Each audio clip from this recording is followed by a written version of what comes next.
Oke guys, balik lagi bersama kita di Rencang Misteri.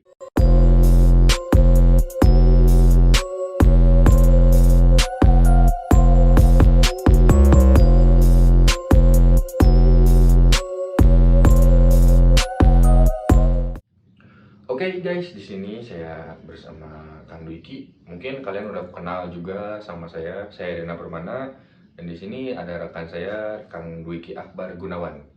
Gimana Kang Dwiki untuk hari ini? Sehat? Alhamdulillah baik sehat. Oke guys, di sebelum gue cerita ke hal-hal mistis, di sini gue mau klarifikasi juga kalau misalkan gue dulunya itu sebagai narasumber di sini yang diundang oleh Kang Rizky, dan mungkin untuk sekarang gue dipercaya sebagai tim dari Rencang Misteri.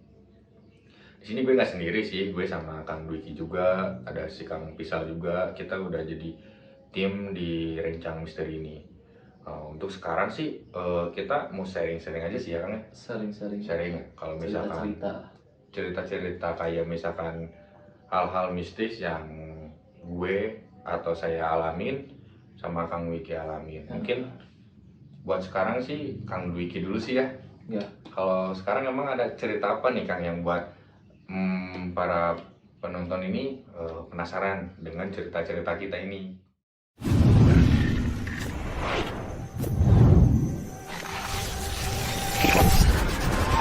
Sekarang hari ini saya ada cerita dari salah satu benda pusaka lah, yaitu keris.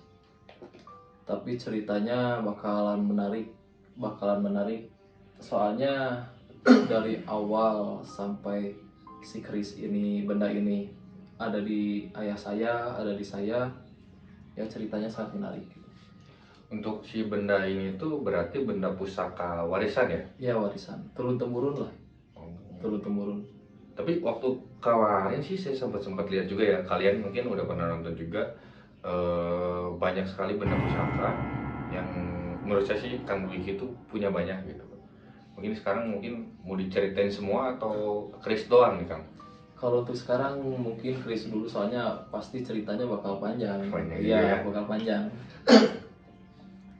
Untuk keris ini tuh apa yang menurut Kang Wiki harus benar-benar diceritain di awal? Mungkin ada sejarah atau hal-hal yang harus diceritain gitu tentang si keris ini, atau misalkan si keris ini tuh dia tuh turun temurunnya itu ceritanya kayak gimana gitu. Mungkin kan orang-orang juga pada penasaran juga sih. Iya. Jadi untuk keris ini bermula dari kakek saya lah. Jadi kan saya tahunya dari kakek saya gitu. Terus kakek saya ceritakan ke bapak saya. Cuman kalau untuk cerita si keris ini ada di kakek saya belum menelusuri lebih jauh gitu. Tapi untuk cerita si keris ini ada di kakek saya, jadi awal mulanya gini. Dulu kan kakek saya almarhum, di keluarga bapak itu ya pelatih silat juga. Terus ya kehidupan orang-orang dulu kan bertani, ya kan, bertani lah. Jadi dia itu masih ada turunan Sumedang. Dari Abah Taji Malela. Berarti turunan dong sama saya. Ya. Kalau saya juga Sumedang. Kalau saya sih dari yang Jaya Perkasa. Itu sih kalau menurut kakek saya itu gurunya kakek saya. Berarti masih turunan juga masih ya. Turunan lah kita orang-orang Sumedang ya. Jadi awal mulanya adalah di kakek saya sekali sini. Jadi kakek saya dulu itu pernah, mungkin gak tahu sakti, gak tahu gimana kan, kalau orang dulu ngulik Pasti. Karena untuk berjaga-jaga, bukan untuk kesombongan, bukan untuk bertarung ya, jadi ya begitulah. Kalau orang-orang dulu itu sih lebih untuk menjaga diri dan menjaga kawasannya ya. Gitu. Karena yang saya tahu juga sih, kalau misalkan orang-orang dulu tuh, orang tua zaman dulu itu mereka punya ilmu tersendiri ya. Karena untuk menjaga keluarganya. Ya.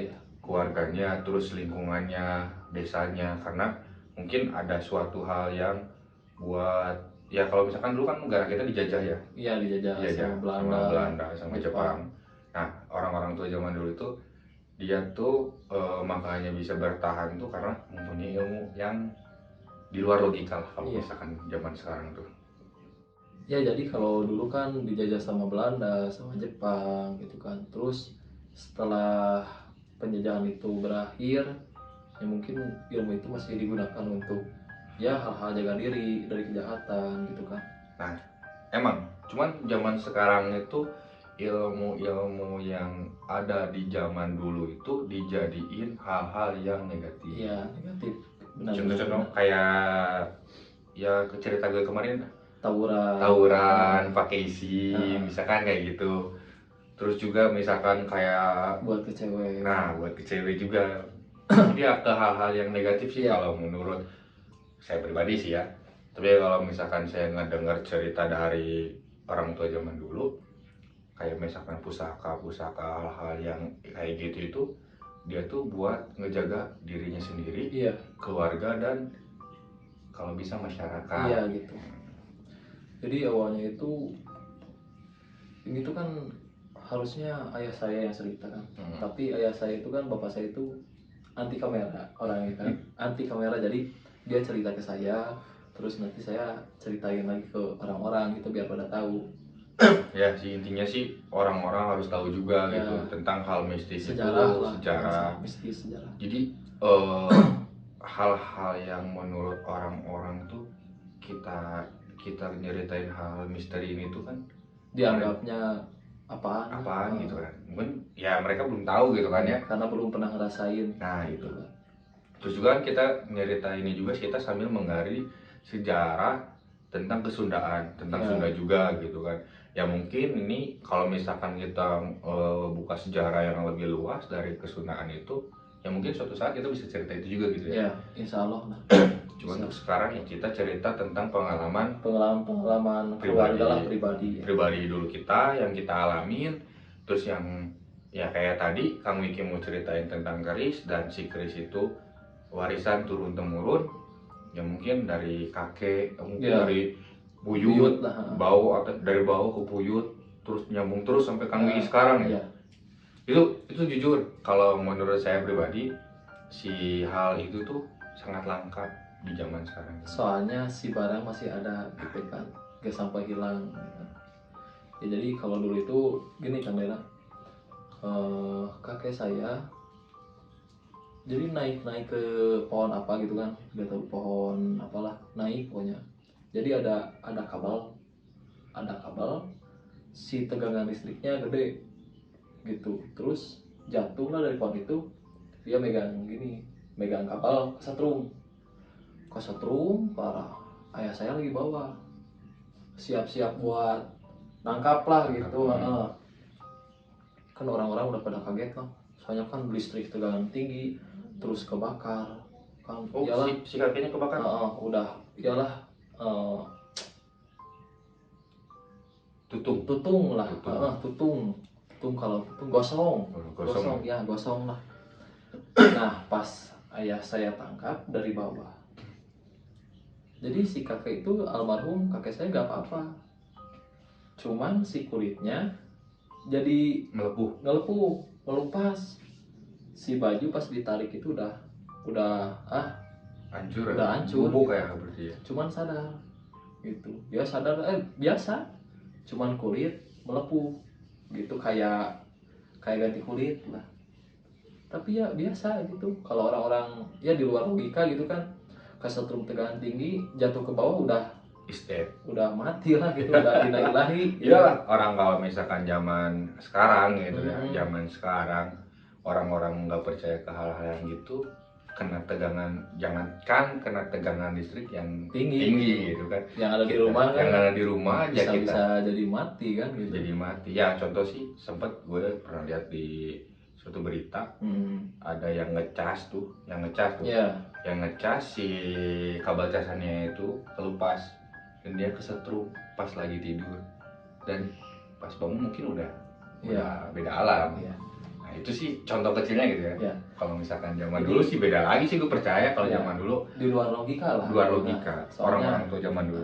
kan iyalah di luar logikanya kan gini, kalau kesetrum emang kalau masalah meninggal kan udah ada yang nentuin lah gitu kan, udah ada yang nentuin gitu.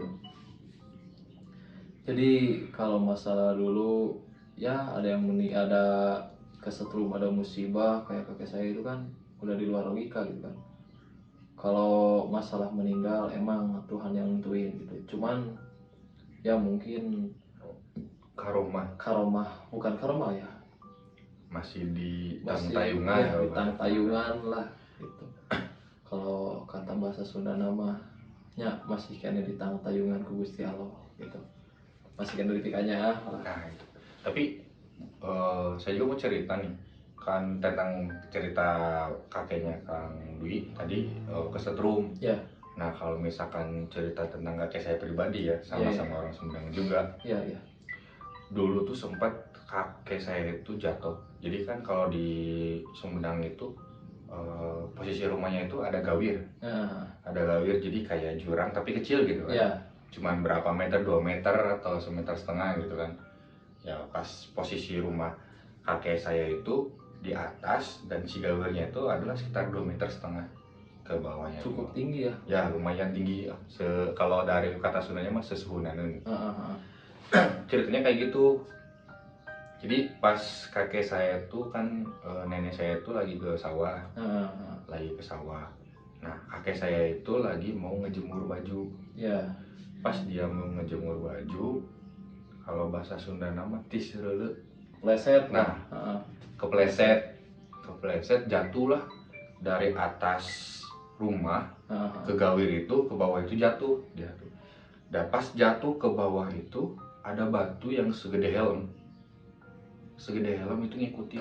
Kayak batu pondasi lah. Ya, Gitu. sih batu kali kalau misalkan ya kalau misalkan kalian ke pedesaan kan suka ada tuh ditempel-tempel di mana tuh di pinggir-pinggirnya. Nah si batu itu yang dari atas itu keinjek jatuh ngikutin dan nimpa pas ke kepala. Di situ saya dari Bandung langsung OTW ke Sumedang, dan yang bikin di luar nalarnya itu, di luar logikanya itu, kakek saya pas jatuh masih bisa berdiri ya walaupun berdarah. Ya. Berdarah pasti nggak parah gitu kan. Tapi nggak parah, masih bisa berdiri. Terus udah berdiri dia diem di rumah nungguin nenek saya pulang baru ke dokter. Kalau saya pikir kakek saya ya kasarnya kalau misalkan dia mungkin ya orang tua zaman dulu kan karomahnya itu besar-besar. Kalau nggak ada hal-hal itu mungkin udah meninggal gitu di tempat. Dan juga anehnya itu masih sempat bisa jalan gitu.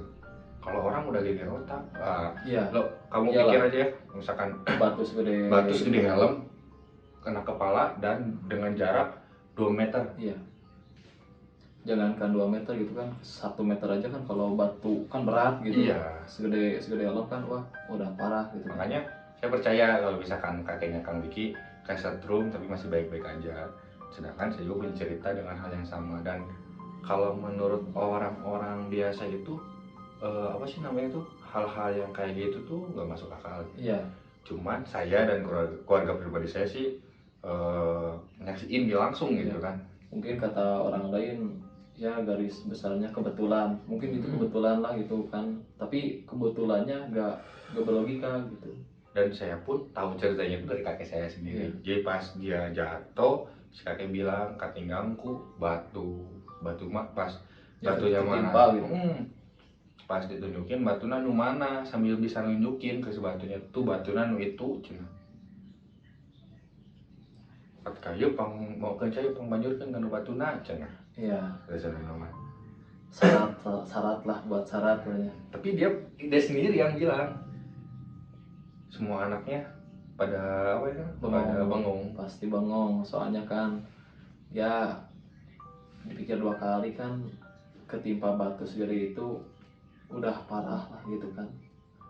Udah pasti parah gitu, tapi Pasti parah. Tapi kenyataannya bukan, lain lagi. Ya intinya sih kalau menurut saya pribadi, kalau misalkan kita ngomongin masalah-masalah orang tua zaman dulu, banyak hal-hal yang nggak masuk di akal Iya, sih kalau yang zaman suka, sekarang ya. Sempet cerita kalau orang tua zaman dulu baca Bismillahirrahmanirrahim bisa ngapung. bisa terbang gitu kan. Nah, saya itu kan cerita itu kata-kata itu udah lama ya, Iya, udah lama juga. Tapi di situ saya nyaksiin langsung kakek saya kayak gitu ya, mungkin Kang Wiki juga nyaksiin ya. iya, Kakek Kang Wiki yang tadi kesetrum itu masih baik-baik aja gitu. iya, Ya mungkin karena karoma itu ya, makanya saya percaya gitu. Misalkan kayak barang-barang pusaka banyak itu saya percaya karena kakek saya juga mempunyai barang pusaka. pasti gitu kan. Cuman bedanya kalau kakek saya pribadi itu si barang pusakanya itu nggak diturunin ke diwarisin Iya. ke anak-anaknya. Karena ada hal tertentu lah Nah ya. itu dia. Mungkin Karena ada hal-hal untuk sekarang kan tertentu.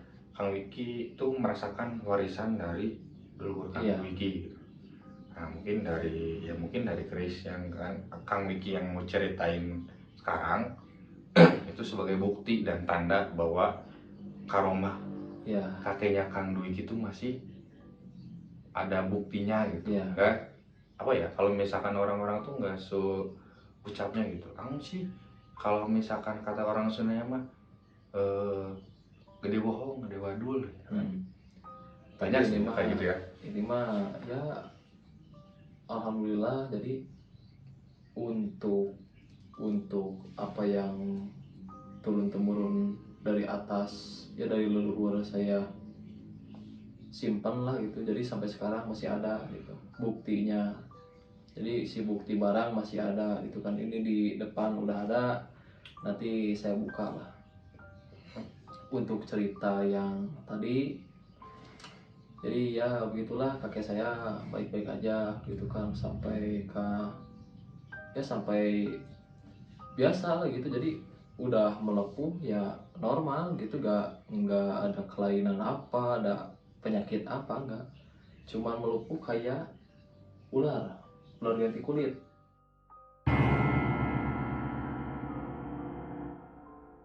Nah, singkat cerita, meninggal kakek saya. Jadi pas dia meninggal itu, si barang-barang pusaka dikubur satu peti di pinggir makam almarhum. Barang kakek. Almarhum kakek digali lah, jadi bikin dua lubang, satu buat barang, satu buat almarhum, itu buat jenazah. Nah, udah disimpan jarak beberapa tahun. Ada mungkin nggak baru, cuman yalah, nggak terlalu lama gitu, kakaknya bapak saya meninggal. Oh ngikut gitu. Jarak berapa tahun ya ikut meninggal juga. Baru-baru lah, 2002 tahun 2000 berapa gitu, 2019 atau 17, kakak bapaknya kakak saya meninggal. Jadi jarak dari meninggalnya kakek ke meninggalnya kakaknya bapak Kang Wiki ini cukup lama juga ya. Iya, meninggal. Terus dia itu bilang gini, pengen dimakamin deket makamnya kakek. Digali lah gitu kan, digali, ketemu si peti barang pusaka itu. Ketemu peti barang pusaka, karena mungkin dari keluarga almarhum kakek gak ada yang berani buat bawa. Jadi sama ayah saya, sama bapak saya dibawa ke rumah semuanya. Terus si barang itu kan nggak, ya bapak saya kan nggak sanggup gitu kan buat ngurus semuanya, nggak sanggup gitu kan. Dibeberin lah, pas tawasulan beberin semuanya, si barang-barang pusaka itu. Jadi ada yang minta kasih, ada yang mau kasih. Cuman setelah dikasih jarak 2 hari kalau nggak salah, jadi dibalikin lagi gitu. Mungkin karena nggak kuat juga mungkin. Ya mungkin ada yang bilang pas saya simpen di wadah, jadi batu hitam simpan di wadah, cuman kayak petasan, pecah si wadah, si batunya pecah. Oh, kirain wadahnya pecah. Terus ada yang dikasih sama ayah saya itu kalau salah tentara, kalau nggak salah tentara, dikasih sama bapak saya tentara, kasihlah barang itu, jarak 2 hari dibalikin lagi. Jadi jarak 2 hari itu orang yang bapak saya kasih pada ngebalikin lagi si barangnya, soalnya katanya ada yang dimimpiin, ke bawah mimpi. Kalau yang tentara kalau nggak salah gini, mimpinya gini, jadi si orang putih ya, ada yang jambak terus ngomong gini, bilang gini, ayo ngilu jeung aing. Rupanya hitam, matanya merah, jadi ya iya ciga kayak gerandong. Semacam batra karang gitu atau genderuwo kayak gitu. Kayak genderuwo lah. Genderuwo. Warna hitam, ayo ngilu jeung aing. Sadar, besoknya dibalikin lagi, sampai barangnya udah pada gak ada, yang kecil-kecilnya gak ada, sisa ini 2. Nah, pas ayah saya kalau gak salah pulang dari sana, jarak 1 hari sebelum ngebagiin, sakit, wah sakit, demam tinggi, terus sakit badan, diperiksa ke dokter gak ada penyakit, bawa ke rumah sakit. Di rumah sakit disuruh dirawat, tapi penyakitnya belum ketemu. Investigasi dulu gitu. Ya udah, bapak saya kan pulang gitu kan, buat apa dirawat katanya kalau penyakitnya belum ketemu. Pulang, terus bapak saya bilang gini, yalah, jangan disebutin namanya lah ya, geruan si anu, urang ripuh, awaknya reri. Saya panggil lah orang itu yang disuruh bapak saya, dipanggil ke sini. Terus bapak saya dikasih air 1 gelas, dibacain doa, dibanjurin dari atas sampai ke kaki. Jadi udah ada, si barangnya udah ada, nempel. Jadi ditutup sama samping itu udah nempel, keluar semua. Disimpan lah si barang itu, dikasih ke dia, sisa ini 2 gitu. Jadi iyalah, yang di luar logika, di luar nalar, sama saya pribadi itu udah kelihatan gitu. Soalnya kealamin sama ya ayah sendiri gitu, kealamin sama ayah sendiri.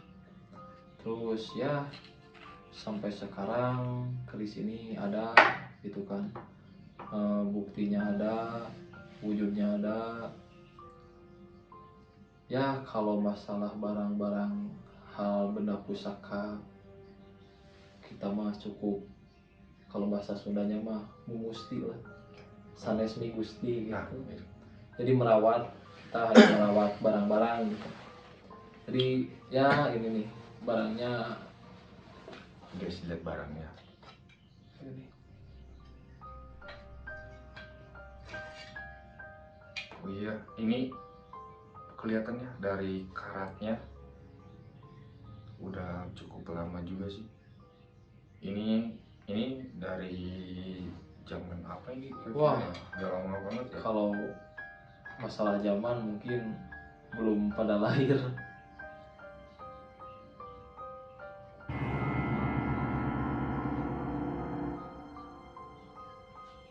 Pernah nih ada yang nawar, pernah ada yang nawar. Kira-kira berapa kalau dijual? Gak tahu, cuman dia nawar kisaran jutaan gitu. Katanya kalau ada barang-barang buhun, disebutnya buhun lah. Kalau ada barang-barang buhun, sini lempar katanya. Jadi dari keris ini tuh Kang apa sih namanya tuh? Jadi keris ini tuh ada yang sampai nawar berapa waktu itu? Jutaan lah, Jutaan. kisaran 2 lebih. Kalau nggak salah 2 lebih, 2 juta. Gak sampai 3. Kalau menurut saya sih jangan dijual sih ya. Ya soalnya ini warisan yang harus lah. ya yang tadi kata Kang Wiki itu harus dirawat.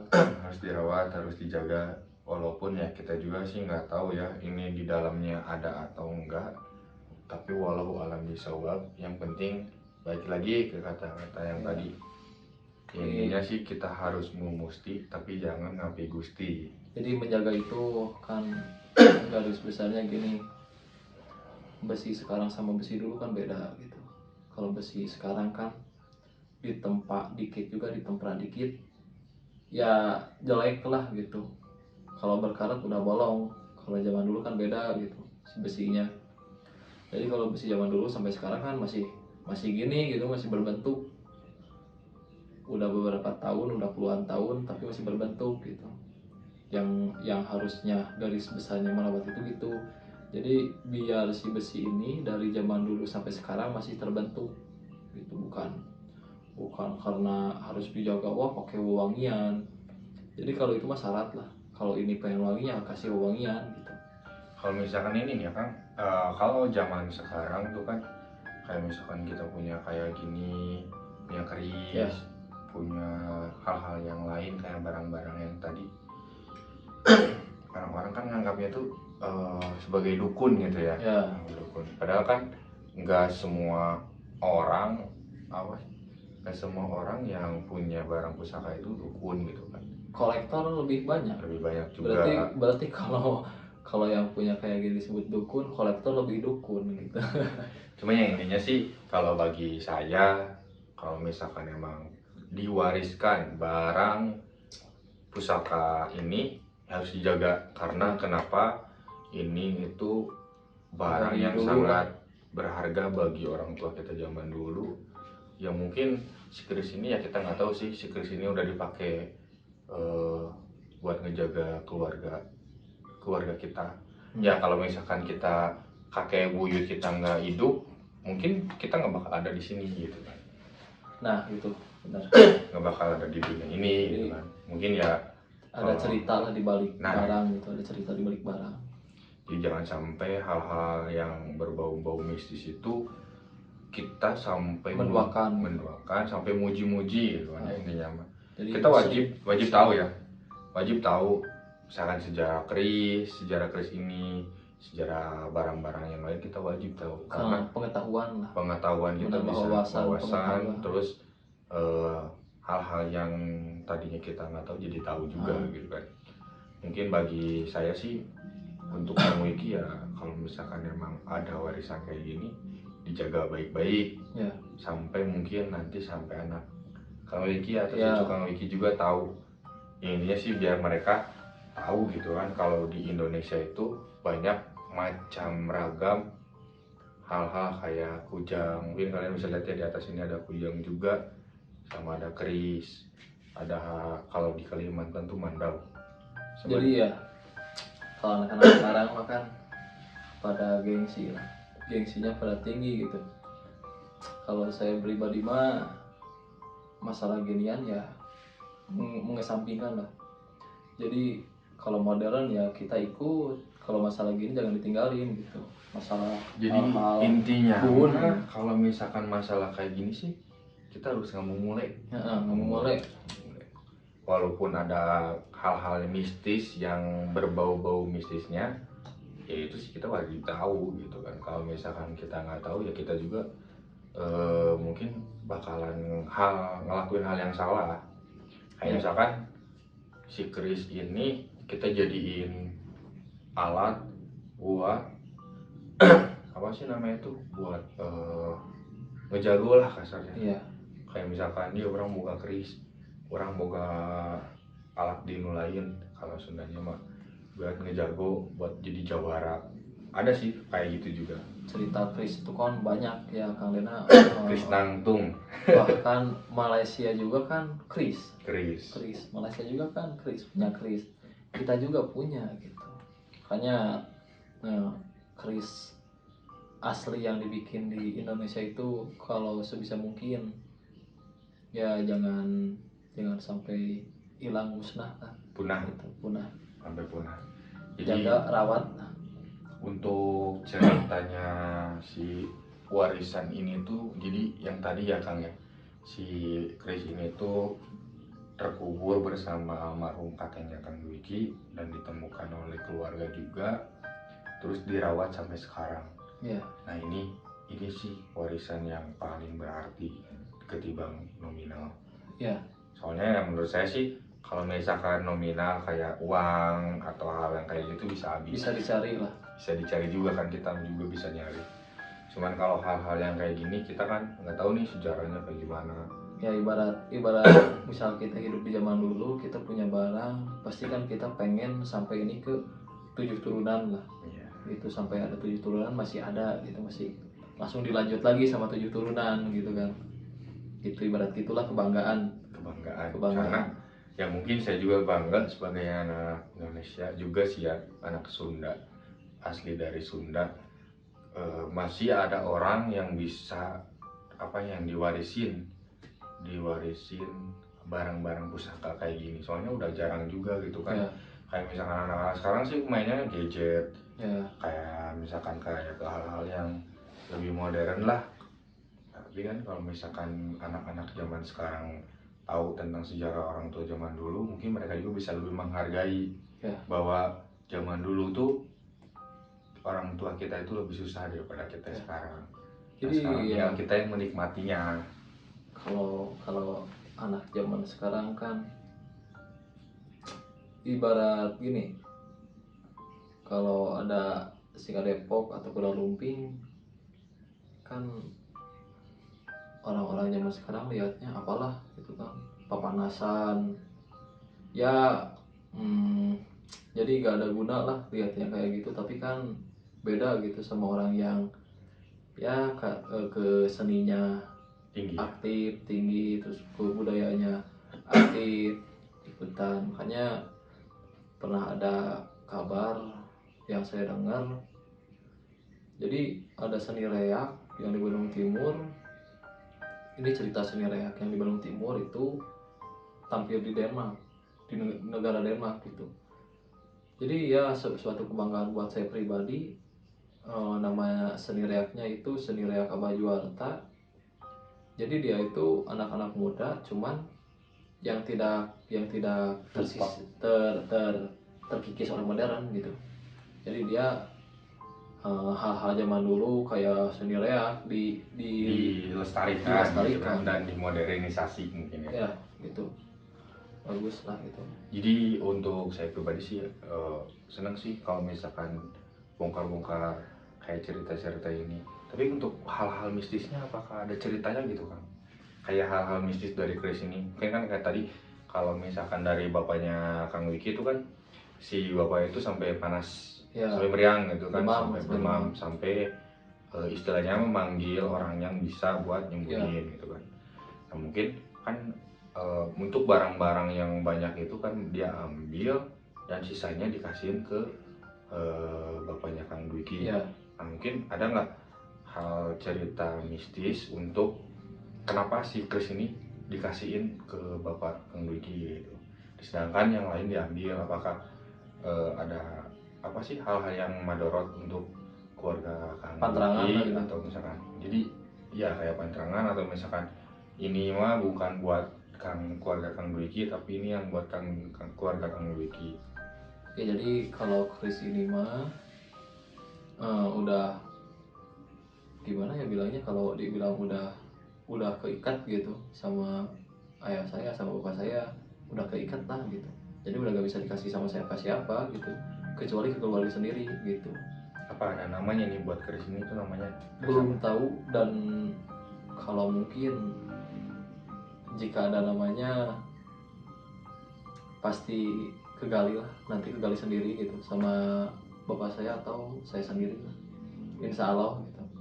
Soalnya perjalanan Chris ini sampai sekarang masih belum terpecahkan 100% sama saya gitu.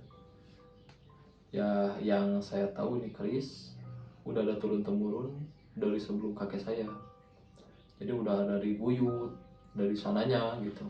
Berarti ini di Chris ini kalau misalkan dari turun-turun kan dari atas ya, pasti Chris ini masih saya ya menerawang, bukan menerawang sih ya, menebak gitu kan. Berarti ini Chris sudah pernah dipakai ngebunuh Belanda.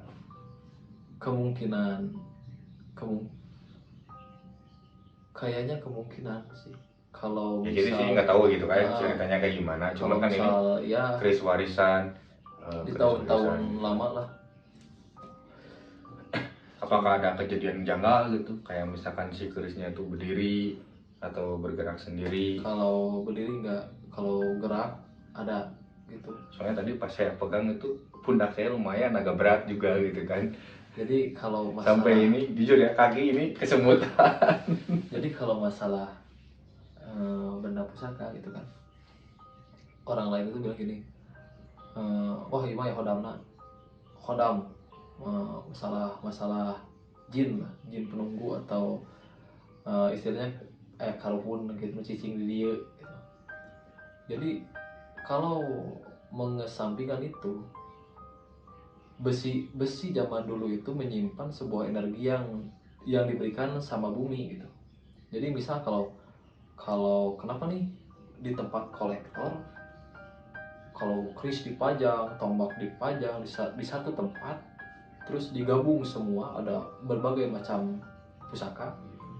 Kenapa pas kita masuk ke tempat tuh hawa panas? Panas. Panas. Emang saya ngerasain ini panas juga Karena sih. kenapa? Jadi kalau besi zaman dulu katanya kalau siang itu si energi panas matahari itu nyerap masuk ke dalam gitu. Jadi masuk ke dalam si besi ini gitu. Terus kalau misal gimana gimana cuaca gitu. Kalau cuaca dingin ya si besi ini pasti bakal dingin gitu. Makanya ya kalau kita mengesampingkan masalah benda-benda ini ada, oh iya ya besian ya jelas ada gitu. Jelas ada, mau besi apapun pasti ada, cuman kandungan dari besi tersebut kalau zaman sekarang itu rendah. masih ilmiahnya Ya, gitu kan, ilmiah. ilmiahnya. Kalau zaman ya kalau kita lihat ke zaman dulu mungkin cara pembuatannya kan ya cek bakal lama sana nyen nyen keris mah di gitu tah ditarik sama tangan gitu, ditarik sama tangan gitu kan. Jadi nggak ditempa gitu. Nggak, bukan ditempa gitu, jadi ditarik sama tangan, ngambil besi dari lava gunung misalnya gitu kan, diambil di gunung, tempa sama tangan sendiri gitu kan. Kalau zaman sekarang kan pakai palu gitu kan gitu. Jadi ada puasa kalau zaman dulu ya mungkin empu-empu zaman sekarang juga Masih. ya pasti puasa lah, cuman kalau zaman dulu ya ada yang sampai sembelih hewan atau ayam cemani gimana lah, Intinya masih ada ritual lah, ada ritual khusus juga gitu kan. ritual khusus. Jadi ya ibarat di Indonesia, mau di negara Indonesia mau di negara Cina, pasti adalah ritual-ritual di benda pusakanya tertentu gitu, di benda pusakanya masing-masing. Tapi selain keris juga ya, kalau balik lagi ke cerita tentang pusaka sih, ada juga kalau yang lebih ngeri itu ada kujang ya. Kujang tuh di Sunda, cuman Ya. kalau di seberang pulau kita tuh ada mandau. Mandau itu di Kalimantan. Dayak ya, di Dayak Kalimantan. Sempat sih dulu saya bukan saya gitu kan, kakek saya punya mandau. Saya lihat sendiri tuh mandaunya sepanjang segini ya, 50 cm lah ya. ya sekitar segituan. Dan di tulisan, nah di sininya itu di tulisan pun, dan di tulisan tengahnya ini tuh ada tulisan Allah Akbar. Panas bro.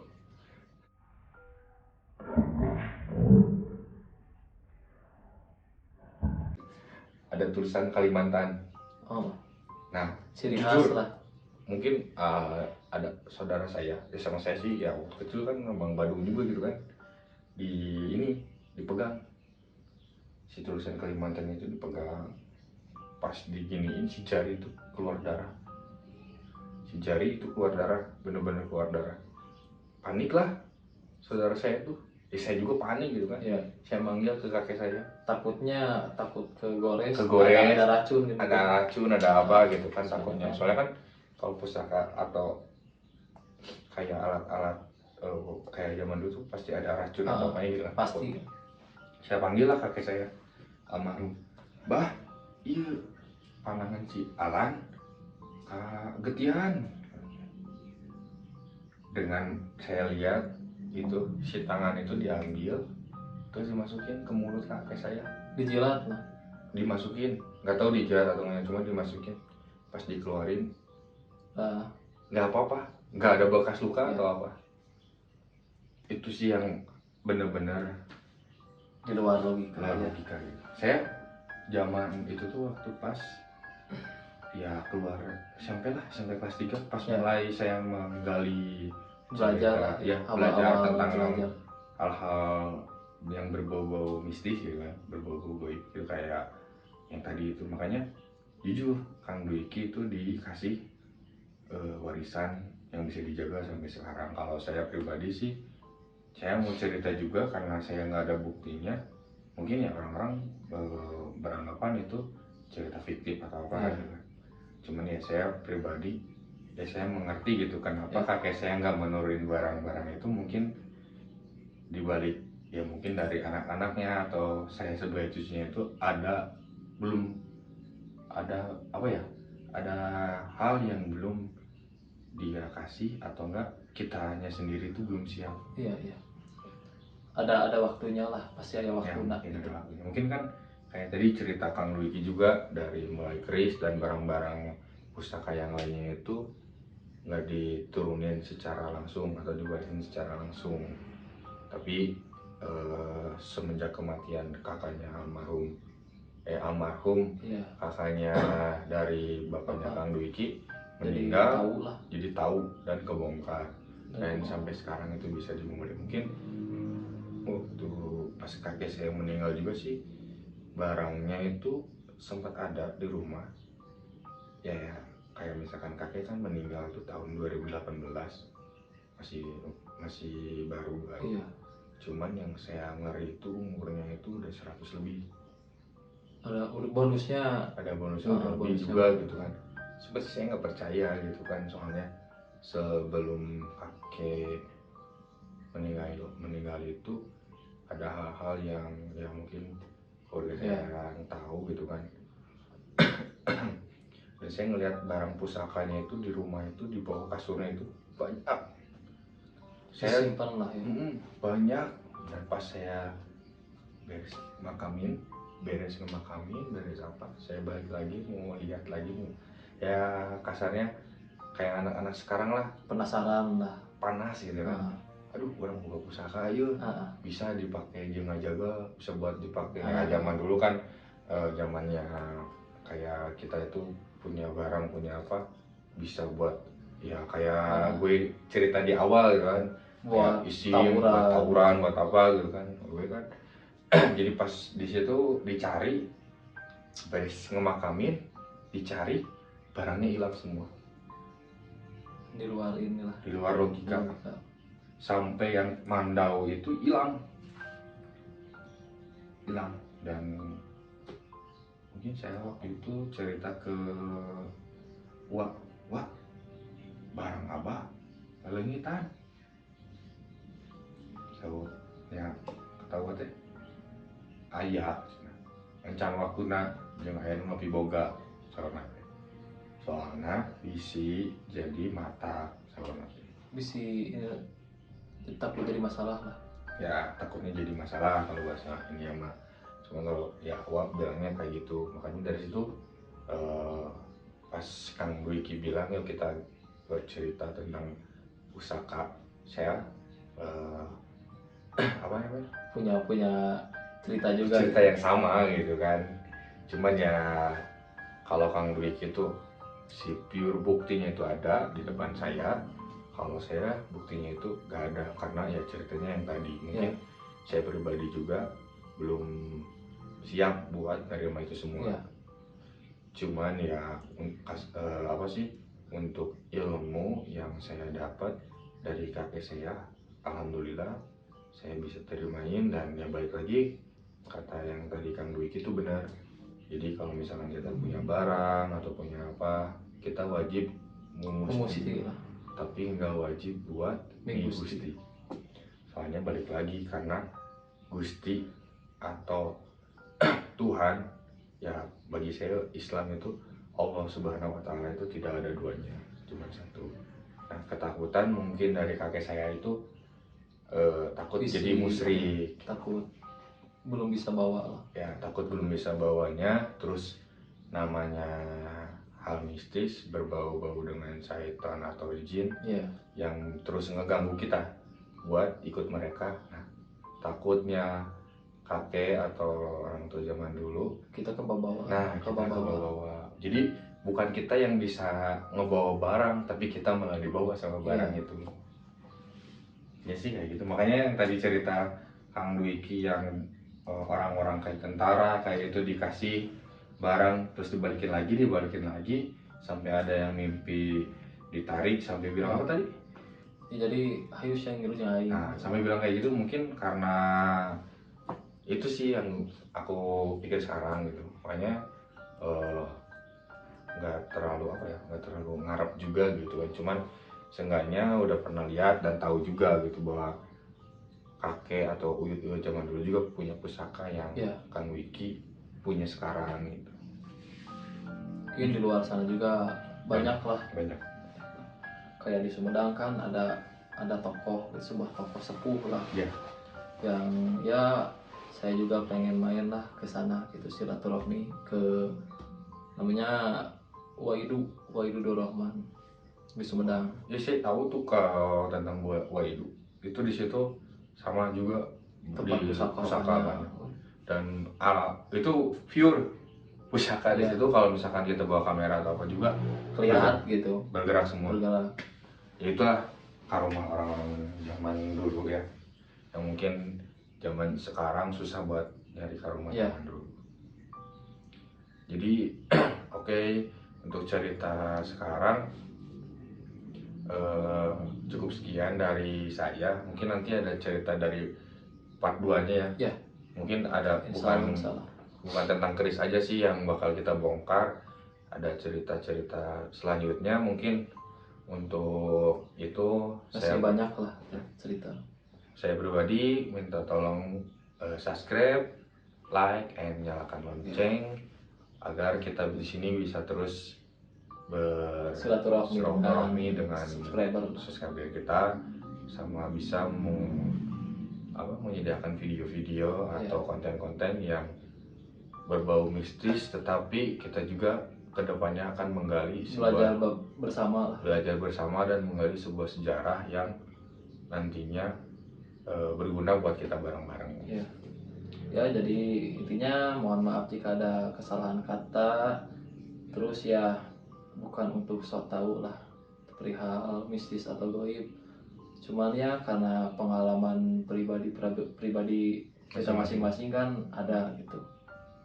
Jadi ya intinya kalau misalkan ya bohong ini mah bohong katanya gitulah ya, itu balik lagi ke diri masing-masing. Soalnya kan kalau pengalaman gak bisa dibeli sama uang, terus yang gak bisa bohong itu mata kan gitu ya. Mata dan ya ini mata sih yang kalau udah kelihatan ya udah itu gak bisa bohong gitu kan. Mungkin ya bagi orang-orang yang di luar sana yang mempunyai cerita yang sama bisalah kontak kita. Nanti kita bakal ada kontak juga. Mungkin di luar sana ada yang mau bercerita tentang hal mistis, pengalaman mistis yang kalian punya, bisa kontak ke kita dan nanti kita bakal undang ke sini ke Rincang Misteri ini untuk bercerita. Jadi intinya bagi orang-orang yang belum percaya hal mistis, mungkin kalian belum pernah merasakan. Jika suatu saat kalian merasakan, hubungi kita dan ceritakan pengalaman itu di sini. Oke guys, salam dari saya, Dina Permana dan Dwiki Akbar pamit.